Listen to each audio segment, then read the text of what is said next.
Friday evening எப்படி போச்சுன்னு பார்க்கலாமா? இது எங்கள் வீட்டோட ப்ரேயர் ஆல்டர்ன்னு கூட சொல்லலாம். ஃபஸ்ட்டு விளக்கேத்தி வச்சுருக்கேன். இவங்க தெய்வ சகாயம், திருக்குடும்பம், வேளாங்கண்ணி மாதா. இவங்க ரீசெண்டாக எங்களோட வேளாங்கண்ணி திருப்பயணத்துலேருந்து வாங்கிட்டு வந்தோம். மலைமலை மாதா, திருஹிருதய ஆண்டவர், இரக்கத்தின் ஆண்டவர், ஃப்ளவர்ஸ் வச்சுருக்கேன். கடைசியாக தூபம் வச்சுருக்கேன். தீப தூப மலர்கள் மூணுமே கடவுளுக்கு காணிக்கையாக வச்சுட்டு ஒரு சின்ன ப்ரேயருமே போட்டாச்சு.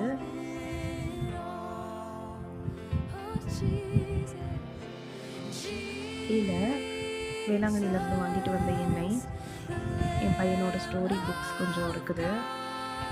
இது ஒரு அழகான ஸ்வான், இது ஒரு பிகி பேங்க்.